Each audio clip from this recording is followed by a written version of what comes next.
I don't want to. I don't want to. Go pick up my glasses.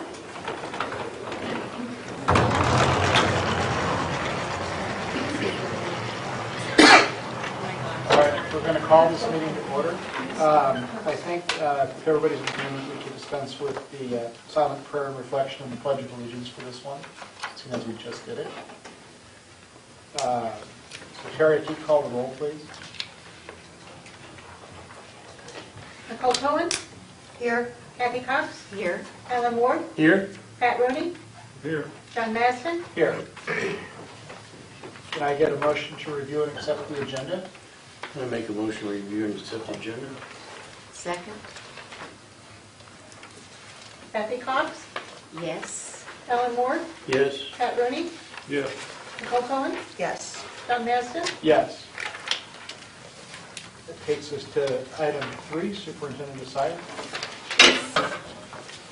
Mr. President, members of the board, it is our recommendation that the governing board approve the compensation package for 2018-19. The successful passage of the budget override initiative on the November 2016 ballot allows for a robust compensation proposal for 18-19.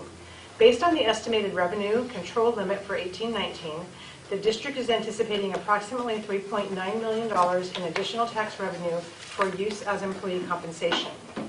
During the campaign for the override authorization, the overarching theme was to retain our excellent staff and recruit the best candidates for our vacancies. The community commitment was threefold: reduce athletic fees, address salary issues including base pay and longevity, and address the insurance benefit plan. The budget proposal for 18-19, as delineated in the backup documentation, provides the following. In the area of salary, a percentage increase in pay for all employees, a longevity supplement for all employees based upon years of service paid by 2 separate checks on 2 dates established during the 18-19 fiscal year, and additional adjustments to the base pay for identified positions, referring to the results of the independent comprehensive salary study to address the position-specific compensation. Please note that the affected employees based on the salary study will receive either the base increase or the percentage increase, whichever is higher. In the area of benefits, an increase of 10% to the premium contribution per employee, a contribution to the EBT reserve for future stability, and a 5% transition of district contributions for dependent premiums to the employee. In the area of athletic fees, sustain the current athletic fees. And additional compensation includes classroom site funds, which are Prop 301 funds. The recommendation is to continue to fund classroom site funds per the legal guidelines, to continue to fund by separate check or deposit on 3 dates established during the 18-19 fiscal year, from Fund 11 to pay out amounts received during the fiscal year, which are funds from the current year or past years to certified staff, from Fund 12 to pay out amounts received during the fiscal year, either from the current year or past years, if personal and site goals are met, or pay out a percentage according to the goals that are achieved and or the time on the job per the 301 staff guidelines as recommended by the site principal. And from Fund 13, $106.25 per employee per month to continue current insurance premium coverage. Other issues per menu of items approved by legislation, unless modified by the state as decided by the governing board throughout the year, funds from current or past years, etc. Funds not allocated in Menu 13 to other items will be distributed during the fiscal year to qualified certified employees. Any funds remaining after the allocations are not site-based and become part of the overall carryover for the district's respective classroom site fund categories to be used in the next fiscal year to benefit all of our current qualified certified staff. Specific employee benefit information, once available, will be presented to the board at a future board meeting for review and approval. In the area of the backup information, the board has received a document that charts the recommendations as well as where the recommendations are being funded. So the first section of that is the staff compensation section. This was the document that we reviewed yesterday at our work session.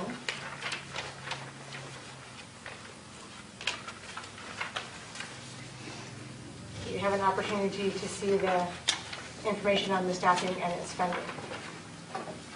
We also had some recommendations that the board consider for staffing, and we would like direction in that area as well. Okay. So I'll entertain a motion on 3.1. I make a motion that we accept 3.1. Give me a second here, beyond that. I make a motion that we accept 3.1, including the M&O ongoing recommendations. Bless you. A minute. The override. Sorry. This is really difficult to say. Hold on. 6 elementary. I make a motion we accept 3.1 excluding the 2 FTE out of M&O. Is it? So do you want me to go up here and clarify a little bit? Wait a minute. I can, So is this different from the document that was? no, No. I, The elementary, okay, I'm sorry, go ahead. Go ahead and clarify if you want. Okay. I found what I was looking for. if you're prepared to do it, let's do it. I am. I make a motion we accept 3.1 excluding the 6 elementary teachers, 4 PE, 1 music, 1 art teacher, to be approved as submitted. Do I have a second? I'll second. Okay, now let's get into discussion. Okay. You're right, go ahead. Please do that. Do we have any discussion on 3.1? So, yeah, just, so we do have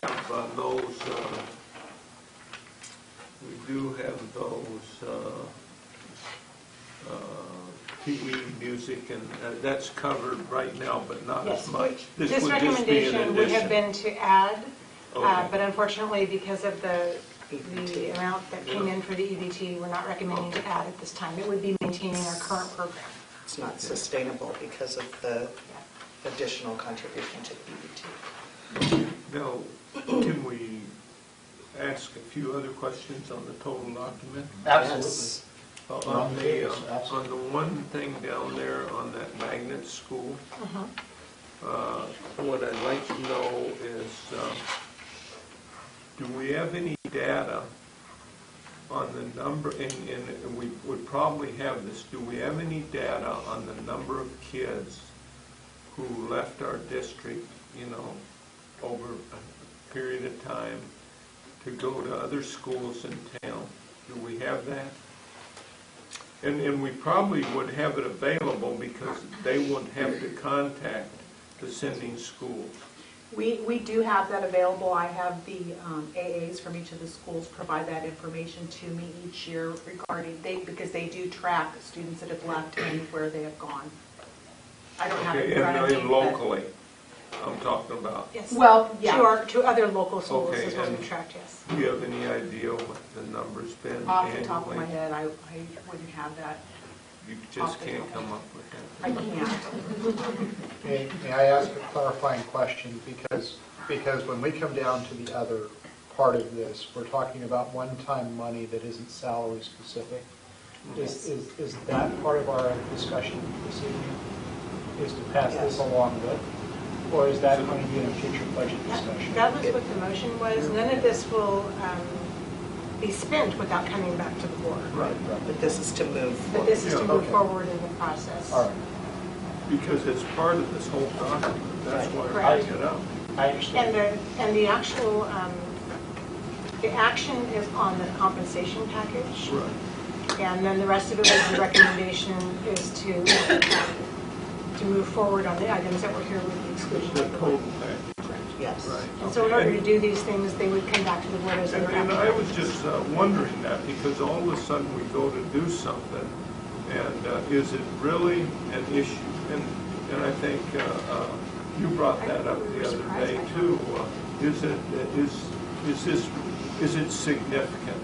Is it adversely affecting? I know kids leave, and the district has always had a high mobility rate along the river. People come in and they leave.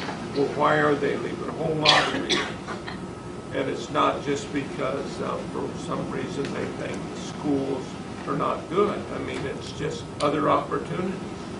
It's no different than when kids graduate and they love Lake Havasu, but they just cannot, they're not coming back because they don't have the jobs here. So that's why I wonder, when you start looking at something like this and you justify it, what is the magnitude of the loss or the transfers? That's all the reason. And not to embarrass anyone, but those are what I figure are prudent questions whenever you're going to go ahead and put in some type of a program. And even as we pursue this, the next step would be then to actually see who's interested in registering. Right. You know, if we in fact get registrations and whether we can open a class and so forth. So there are several steps that would happen before, but we're not going to go and do all of that work without the direction that we do. Okay. I seconded this with the magnet school included. And I did that because I know the administration and many people are behind the magnet school. But I will say this. My first question I ask myself is, will this improve our education? And I'll tell you right now, I will be prepared to ask for proof that this improves our education. I don't like the idea of new programs, new schools, new things, unless we can show a definitive option of improving the education of our children. And I'm not convinced this will do it. But as long as we try it, be prepared, because I'm going to ask for proof. What kind of proof? I want to see our scores go up. I want to see all the kids across the board, not just in the magnet school, education improved. Well, how are you I'm gonna- not certain that we could link that Yeah. action to that kind of an outcome. Well, we're going to spend a lot of money. We ought to be able to show something for it. Well, but how do you prove the education of somebody not in the magnet school was improved by the kids being educated in the magnet school? You couldn't. No, but we can say we could have spent that money to try to help those kids improve their scores. Well, I think Mrs. Asire alluded to the fact that there would be an opportunity, potentially, if we move forward, and I'm not going to try to explain this, but as far as Looking curriculum. at curriculum and seeing how effective it is, cost effective, et cetera, that will give us a kind of a small scale opportunity to pilot some curriculum. And I think your comment to me, Superintendent Sire, was, that's good enough for me, and that we'll just have to see what the interest is. You know what I mean? So. And Pat, I can provide you that data next Tuesday for all of you to take a look at where. Tuesday? Yes, we have it. That's probably the next time A I see you. couple of years ago, I did go online and I pulled the data, and there was like 1,300 kids that were either being homeschooled in this city or at other schools. 1,300, and that was like 2 years ago. That's awful. So that's a lot of kids. It's a lot. There's other data you're mentioning, looking at enrollment and attendance, and of course, looking Right. at our decreasing enrollment. But we do have to remind you that we don't do state assessment in kindergarten, first and second grade. The merits at grades 3 on, but we do district assessment that we could be looking at, but we're not going to see those state results at that level. We have to grow a program. It's going to take some time to do that. Denise, I was only kidding you. Unless you come in for candy tomorrow, you're going to get it on Tuesday. I think everybody would be interested in the data on Tuesday. You might get it early if you come in for candy.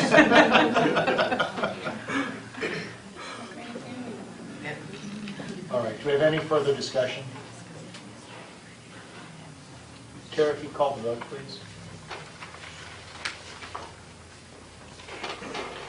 Pat Rooney, Yes. Kathy Cox, Yes. Nicole Cohen, Yes. Alan Ward, Yes. John Maston, Yes. Item 3.2, approval of certified administrative supervisor staff. Mrs. Minor, this one's yours. Mr. President and members of the board, it is recommended that the governing board approve the attached list for employment with the district for the 18-19 school year of certified administrative and supervisor staff, which includes teachers, counselors, speech therapists, speech techs, psychologists, directors, administrators, and supervisors. It is recommended that the governing board approve staff moving from non-continuing status to continuing status in the 18-19 school year, and the list is attached. It is recommended that the governing board approve the 18-19 contracts, and the contracts were emailed to you earlier today. I'll entertain a motion. I make a motion, we approve 3.2 as presented. I have a question. We didn't receive contracts on all the classified titles that were discussed about upping the minimum. Is that just because there's so many? Right, and it's not necessarily included as far Okay. as in their contract. Gotcha. That changed. So. But we are based It's on the attachment. spreadsheet. Correct. Okay. Yep, yep. I don't have any questions. Anybody else? I would like to point out that there was some contract language that was clarified that as a result of the request of the board at an earlier meeting.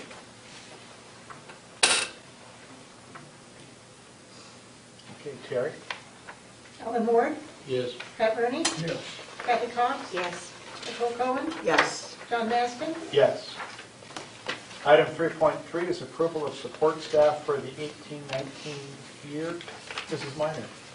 Mr. President and members of the board, it is recommended that the governing board approve the attached list for full-time positions with the district for the 18-19 school year for our support staff. Okay. I make a motion to accept the list as submitted. Second. Discussion.